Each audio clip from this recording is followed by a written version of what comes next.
Hi, it's Andy Lockwood from Lockwood College Prep in sunny Long Island, New York. And I wanted to chat really quickly about a question that I've been getting several times a week. So I figured you might have these questions also.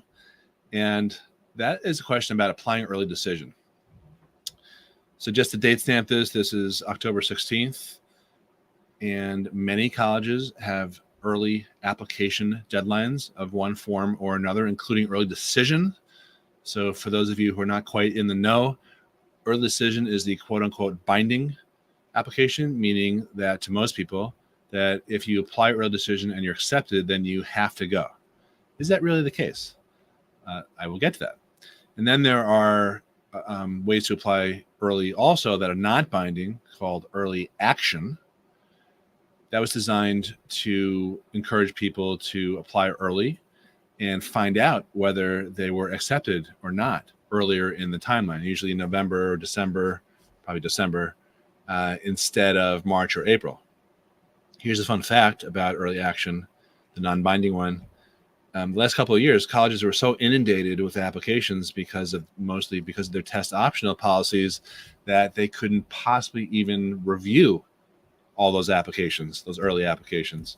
So they ended up deferring anywhere from 50 to 80% in some cases of the early applications, early action applications. So getting back to early decision, which can also be restricted early action, I'm going to treat them the same way, the binding one. The thing about applying early decision is that it is not binding. So for a few reasons. Number one, if you're applying to college, generally you're 17 years old and you're not of the legal age of majority, and you can't form a binding contract. It's unlawful, right? So that's number one.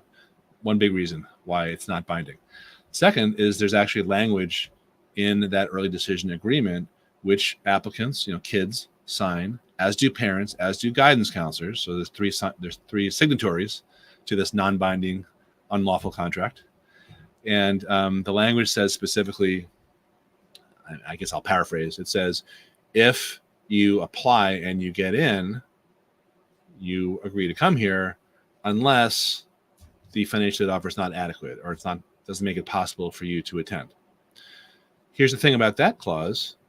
You, the applicant, are the sole judge and jury as to whether that financial aid offer is in fact adequate or not. There's no objective standard of adequacy. So you have that out in clear language right there. Another reason why it's not binding is because, as far as I know, there's no way that any college can force you to attend that school and pay a certain price for it. That's not the way things are done in this country or any other country that I know of.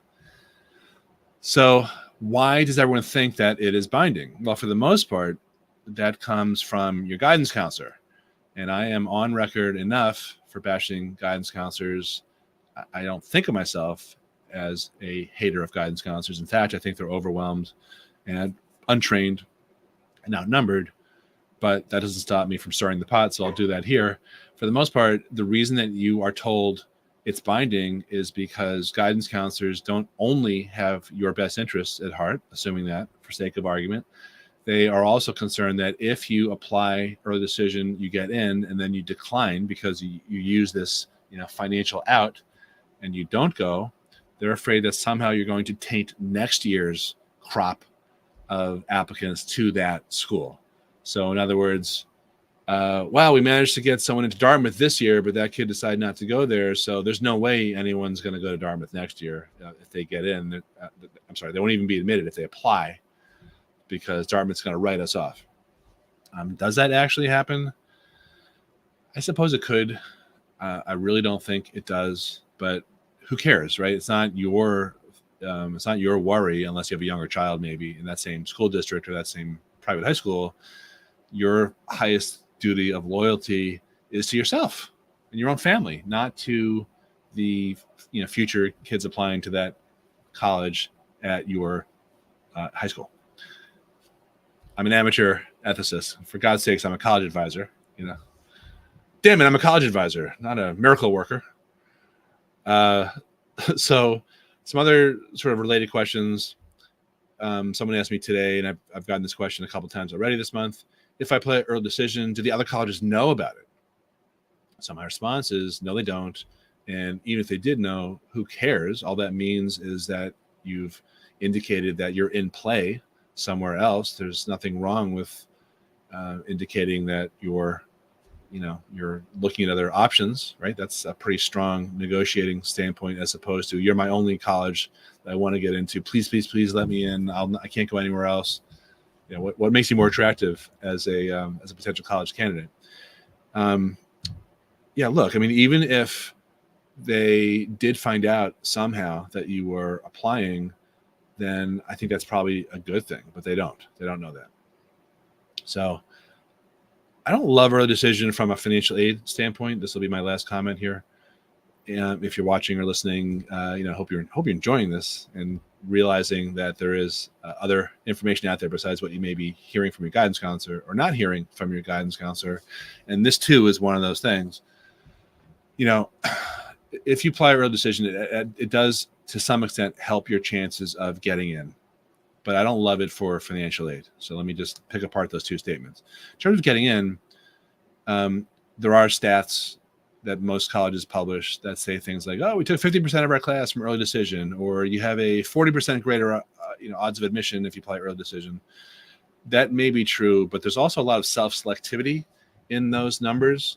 So if, for example, you are a legacy, the only way to get to benefit from that legacy status is by applying early decision. If you are a recruited athlete at a particular college, you apply early decision.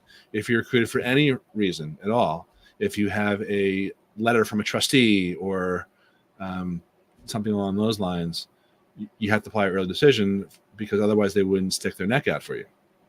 So latent in these numbers, buried in these raw early decision statistics, is this sort of self-selectivity. So it does help your chance of getting in, but probably not as much as the naked stats would say. And then when it comes to financial aid, they know when they offer you aid that you don't have any other offers to compare the early decision college's financial aid offer to.